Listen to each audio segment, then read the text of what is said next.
Capítulo 46. Sacrifício de mulher. Um ano se passou em trabalhos construtivos com imensa alegria para mim. Aprender a ser útil, encontrar o prazer do serviço, experimentando crescente júbilo e confiança.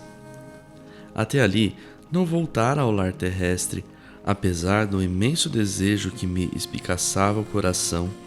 Às vezes, intentava pedir concessões nesse particular, mas alguma coisa me tolhia. Não receber auxílio adequado, não contava ali com o carinho e apreço de todos os companheiros. Reconhecia, portanto, que, se houvesse proveito, de há muito teria sido encaminhado ao velho ambiente doméstico. Cumpria, pois, aguardar a palavra de ordem. Além disso, não obstante desdobrar atividades na regeneração, o ministro Clarencio continuava a responsabilizar-se pela minha permanência na colônia. A senhora Laura e o próprio Tobias não se cansavam de me lembrar esse fato. Por diversas vezes tinha defrontado o generoso ministro do auxílio e, no entanto, mantinha-se ele sempre silencioso sobre o assunto. Aliás, Clarencio nunca modificava a atitude reservada no desempenho das obrigações concernentes à sua autoridade. Apenas no Natal, quando me encontrara nos festejos da elevação, tocara levemente no assunto, adivinhando-me as saudades da esposa e dos filhinhos.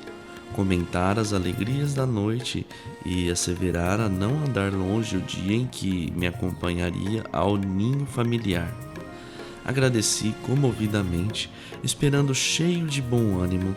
Entretanto, atingíramos setembro de 1940 sem que visse a realização dos meus desejos. Confortava-me, porém, a certeza de haver preenchido todo o meu tempo nas câmaras de retificação, com serviço útil. Não descansara. Nossas tarefas prosseguiam sempre, sem solução de continuidade. Habituara-me a cuidar dos enfermos, a interpretar-lhes os pensamentos. Não perdia de vista a pobre Lisa, encaminhando-a de maneira indireta a melhores tentames. À medida, porém, que se consolidava meu equilíbrio emocional, intensificava-se minha ansiedade de rever os meus. A saudade doía fundo. Em compensação, de longe em longe, era visitado por minha mãe, que nunca me abandonou à própria sorte, embora permanecesse em círculos mais altos. A última vez que nos avistáramos, ela disse que tencionava cientificar-me dos projetos novos.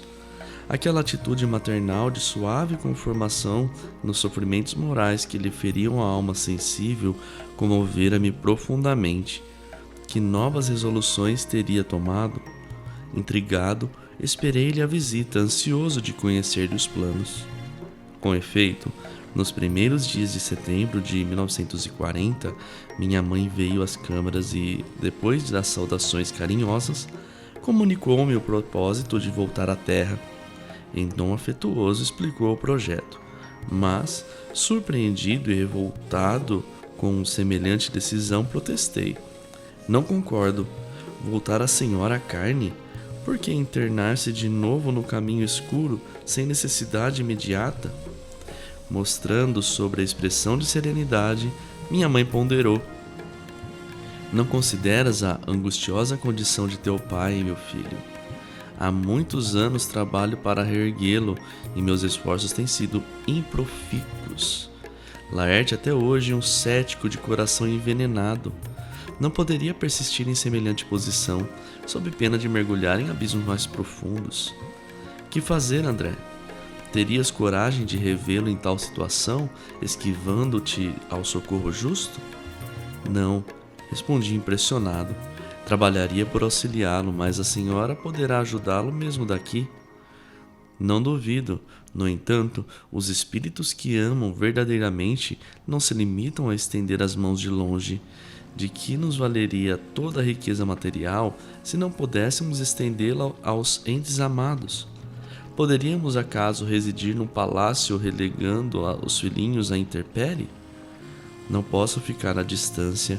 Já que poderei contar contigo aqui, doravante reunir-me-ei a Luísa a fim de auxiliar teu pai e a reencontrar o caminho certo. Pensei e redargui. Insistira, no entanto, com a senhora, não haverá meios de evitar essa contingência? Não seria possível. Estudei detidamente o assunto. Meus superiores hierárquicos foram acordes no conselho. Não posso trazer o inferior para o superior, mas posso fazer o contrário. Que me resta senão isso? Não devo hesitar um minuto. Tenho em ti amparo do futuro. Não te percas, pois, meu filho, e auxilia tua mãe quando puderes transitar entre as esferas que nos separam da crosta. Entre mentes, zela por tuas irmãs que talvez ainda se encontrem nas sombras do umbral, em trabalho ativo de purgação. Estarei novamente no mundo em breves dias, onde me encontrarei com Laerte para os serviços que o Pai nos confiar. Mas indaguei como se encontra ele com a senhora em espírito? Não, disse minha mãe com significativa expressão fisionômica. Com a colaboração de alguns amigos, localizei-o na Terra semana passada, preparando-lhe a reencarnação imediata, sem que ele nos identificasse o auxílio direto. Quis fugir das mulheres que ainda o subjugam, talvez com razão, e aproveitamos essa disposição para jungi-lo à nova situação carnal. Mas isso é possível? E a liberdade individual? Minha mãe sorriu, algo triste, e obtemperou. Há reencarnações que funcionam como drásticos. Ainda que o doente não se sinta corajoso, existem amigos que o ajudam a sorver o remédio santo, embora muito amargo. Relativamente à liberdade irrestrita, a alma pode invocar esse direito somente quando compreenda o dever e o pratique. Quanto ao mais, é indispensável reconhecer que o devedor é escravo do compromisso assumido. Deus criou o livre-arbítrio, nós criamos a fatalidade.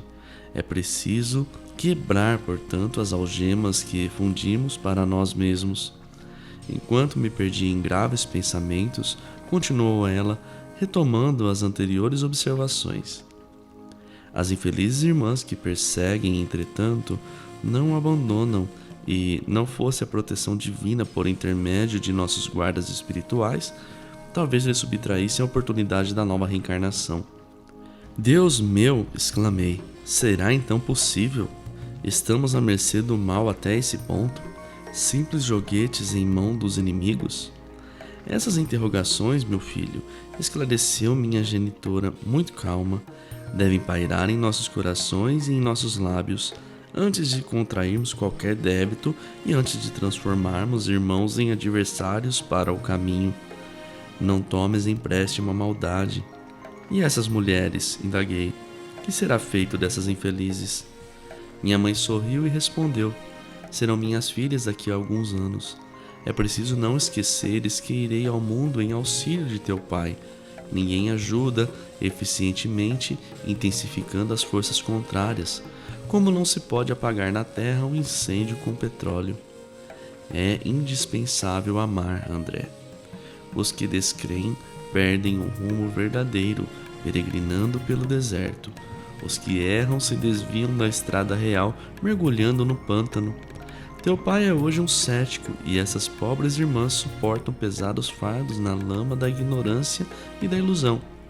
Em futuro não distante, colocarei todos eles em meu regaço materno, realizando minha nova experiência, e olhos brilhantes e úmidos, como se estivesse a contemplar horizontes do porvir, rematou.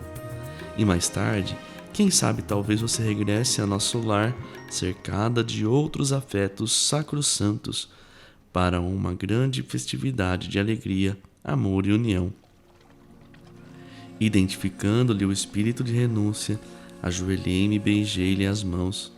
Desde aquela hora, minha mãe não era apenas minha mãe, era muito mais que isso. Era a mensageira do amparo que sabia converter verdugos em filhos do seu coração, para que eles retornassem o caminho dos filhos de Deus.